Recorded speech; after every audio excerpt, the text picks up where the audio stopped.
Hi everybody, it's Marcia from Kansas Misfit.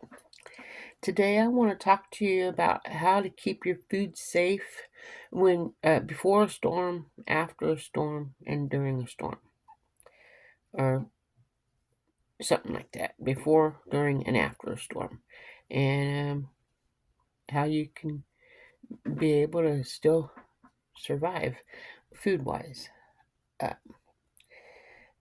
Because storms can happen anytime. They don't have to just be, when it's bad outside. It can be any time of the year. It can be snow. It could be flood. It could be whatever storm comes around, tornado. And and if you're out of electricity for a while, you're gonna need help. And you can get a generator. They have generators that you can have as a backup plan to be able to keep your electricity on. Uh, I guess you can say manually because the power hasn't came back on yet. But you want to stock up before before the storm, so you don't know when the storm is. So make sure you have things on hand. And it says here, so you want to use a good thermometer in your refrigerator to make sure that uh, the freezer and the refrigerator are both set to the proper temperatures. Um, like the refrigerator is 40 degrees and the freezer is 0 degrees. So sometimes I've seen refrigerators be cheaper, cooler uh, too. So it depends on your refrigerator and what you feel is safe for your food. But it says 40 degrees for the refrigerator and 0 degrees for the freezer. And you want to freeze water containers to help keep things cold too. So, like have an old milk jug, maybe make sure you rinse it out and then fill it up with water and go ahead and freeze that. And you'll have that you can set inside the refrigerator. It'll melt. You can put a towel down or something. It'll melt, and then, but it'll keep things colder longer. If it's going to be a long time before the electricity comes on, because sometimes there might be no electricity for a while, and we don't want to lose all of our food. If you have a lot in there that could spoil, that'd be a shame. You want to keep your coolers and ice packs ready for like long outages. And let's see, you want to stock up on everyday foods that you use, like water. Just make sure you have, if you have bottled water, that you get plenty of bottled waters. Um, when it's on sale, we always get, like, it was on sale at Dillon's for the Kroger water, like this. It was on sale $3.99 for a 40 pack. So we got $20 worth, and we don't have to worry about water for a little while. But that will go pretty fast. It depends on how many people's drinking it, and if that's the only water you have, you might be using it for other things besides drinking. You want to have canned goods such as vegetables and fruits, and just something that you can have something to eat. Pop it open and eat it. After you heat it up, if you're able to heat it up, like fruits, I don't you don't have to worry about that unless you're gonna make a pie or something. But when you're trying to, you don't have electricity, you can't really. We have electric stove, so you can't really cook on it. But you can go outside and get on the grill. My daughter, she's been homeless for a long time, and she cooked in her grill, her barbecue grill. She even made muffins in it. I have no idea how they did it, but when you if you want something bad enough, you'll find a way to do what you need to do, and they did. Let's see. Want to have lots of crackers and nuts if you like those things. dry cereal, powdered milk. Now, powdered milk won't do it for my husband, but hey, when you're desperate and that's all there is, I guess you either drink it or go without. He'd probably go without. That's how much he likes it.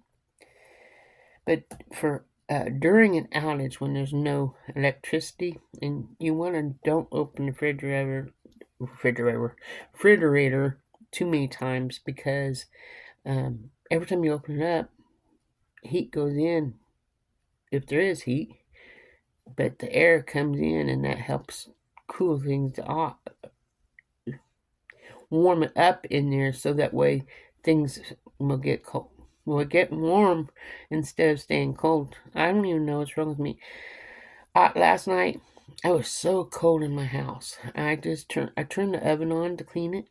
Yeah, we have an automatic cleaner, so I pushed it, and it takes 4 hours. I thought that's good. It'll help heat up the house a little bit, and I can wipe it out in the morning after it's all done. Well, it started smoking the house up so much. My cat, meow, meow. She never meows. She's a quiet cat. And I go, you want to go outside? And she never wants to go outside. She's an indoor cat. And I put her out there when she poops on the floor. And she begged to go out. She's still out right now because I slept through all the smoke in the house. And I think it's gave me a real bad headache and even the back of my neck. I'm a mess today, but I'm still giving you some good information for your video. And I know I'm squirrely, but I'll get back to it. But during an outage, it says the event of a disaster, it's important to follow specific sequence of using your available food supply. Start with the perishable foods and items from the refrigerator. Following that, turn attention to your freezer and then begin using non-perishable foods for essential staples. My neck. So, losing a fridge full of food is costly, inconvenient, and can be dangerous if you're running low on rations. It says keep doors closed as much as possible. Use a cooler if the power is out, like a ice chest cooler, for more than 4 hours. If it's been off for more than 4 hours, use a cooler. That way you can put your, like that milk jug of ice in there, and then you put your food in there, and then when you're done, when that's done, you can put a different one in there. That way you're only pulling one out in the freezer and the refrigerator staying closed, and you filled up the cooler with the things you're going to be using for that day or whatever, as far as it'll go.